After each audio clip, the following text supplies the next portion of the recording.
विजय अपनी ही क्लास की लड़की प्रिया से मन ही मन में प्यार करता है। यहाँ तक कि वह उससे शादी तक का सपना देख लेता है। कॉलेज की पढ़ाई खत्म ही होने आई थी कि प्रिया के घर वाले उसका रिश्ता फिक्स कर देते हैं। विजय प्रिया को इस कदर प्यार करता है कि वह अपनी नई गर्लफ्रेंड को भी उसका घर दिखाता है। सुनैना, जो कि वह विजय की नई गर्लफ्रेंड थी, वह उदास हो जाती है। वह विजय से कहती है, तुमको प्रिया ही पसंद थी तो मेरे साथ क्या कर रहे हो?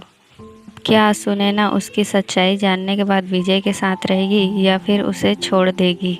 विजय कहता है, मैं उससे शादी करना चाहता था लेकिन नहीं कर पाया। मैं तो मंदिरों में जाकर भी उसे मांगा करता था।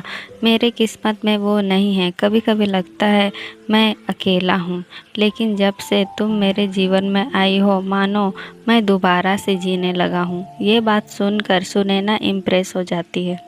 विजय और सुनैना अपना लाइफ खूब इंजॉय करते हैं, लेकिन अब सुनैना के भी रिश्ते आने लगे थे। लेकिन विजय के घर की हालत कुछ ठीक नहीं थी, इसीलिए विजय सुनैना से शादी नहीं कर सकता था।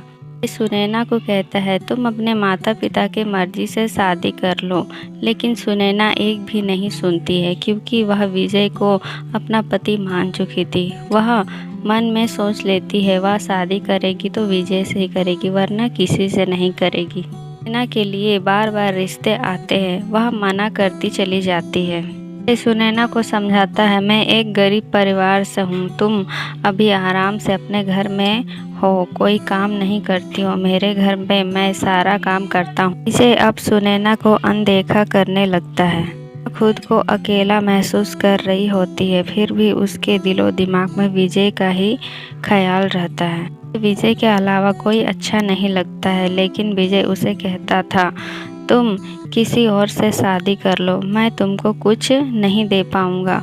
मुझसे शादी करने के बाद तुमको और भी तकलीफ होगी।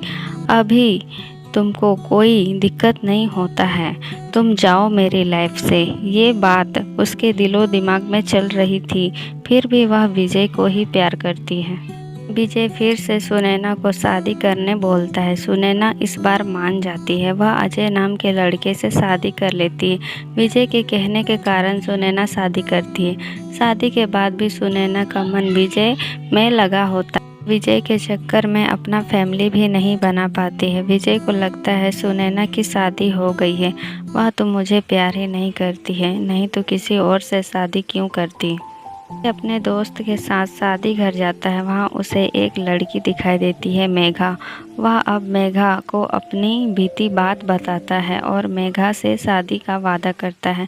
मेघा भी उससे प्यार करने लगती है। इसी दरमियान विजय का रिश्ता आने लगता है। मेघा दूसरी जाति के होने के कारण विजय उससे शादी नहीं करता है।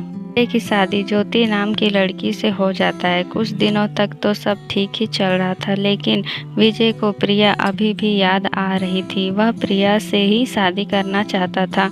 इस कारण से विजय को अपना सच्चा प्यार नहीं मिल पाता है और वह खुश भी नहीं रहता है। विजय की लाइफ किसी तरह चल रही थी, पत्नी भी उसे कुछ खास नहीं लग रही थी। पर विजय अपने जीवन से उदास होकर अपनी बीती बात अपने ही दोस्त राकेश के भाभी को बताता है। राकेश के भाभी और विजय की नज़दीकियाँ बढ़ने के कारण विजय और भाभी प्यार करने लगते हैं।